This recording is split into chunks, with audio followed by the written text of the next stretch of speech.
My first day on set of Emmerdale, which is in 1986, and I was at Otley Market, the mart, cattle market, and I was playing a guy who is a bit of a dodgy chap. Well, he wasn't really. I was allowed to do whatever I wanted with him, so I gave him various bits of colour.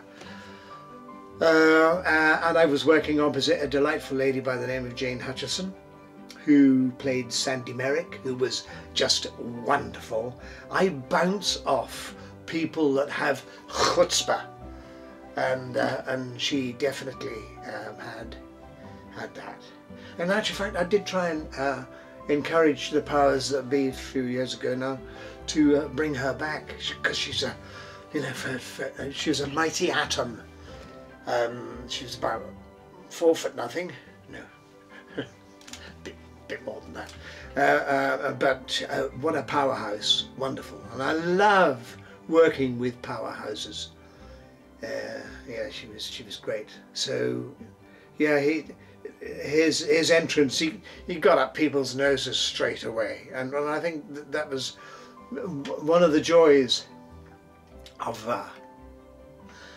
the character, was the fact he could do that, and it would look as though he was going to manipulate everybody and make 100% of whatever he was engaging in, and he never ever did, which was the joy, because I think if he'd been seen to capitalize on everything that he did, people wouldn't tolerate him. So he showed his underbelly every now and again, forced to do so, but you know, which was good, and just a joy. I would look at his antiques. Oh, well, Freudian slip there. His antics every now and again, and I would just crease myself up with what he was getting away with, or not. Yeah, there have been very funny moments. Frank Tate, played by Norman Bowler, Kim Tate's husband, gave her a sports car, and Pollard decided that it would look better, instead of on the front of the house and the drive, it would be better in their swimming pool, which was great, a nice little wheeze. But Frank Tate decided that he would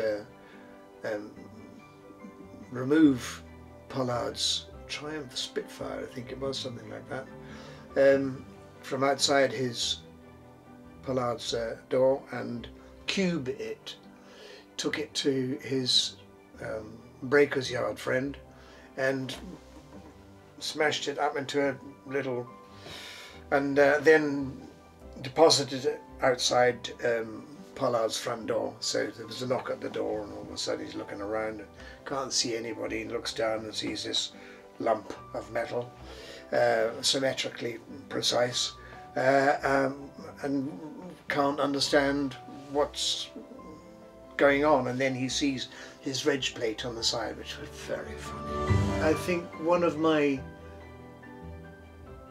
most memorable was getting rid of Valerie Pollard. Oh, good heavens above. She was a trial. And I miss her so much. All the stuff that I used to engage with Charlie over. She pressed every button that she knew would give him some light in his eyes. Paula Tilbrook, at becoming at a giddy age, was still producing the laughter, and was just such a gutsy character. Awful person in real life, but I mean, we won't go down that road. The plane crash it did change things for us, and I didn't have much to do in it. In actual fact, I think my character uttered Elizabeth maybe 10, 12 times, coming through the smoke and the darkness. It said, "Elizabeth, Elizabeth," and yet he was playing a game because he had gone out that night to remove Elizabeth because she was going to spill the beans to the police. But I think it was a part of a wing that took her out before Pollard could do so. But it was great to do. It was just tremendous, and everybody, like the live special, everybody was firing on the cylinders that they hadn't even realised they had.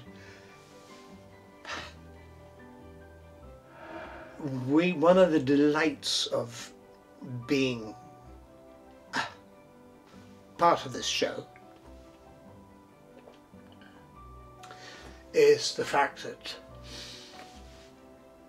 I have so much respect for people that take it off the page, do something really amazing with it. And the list is long with the people that have done that over the years.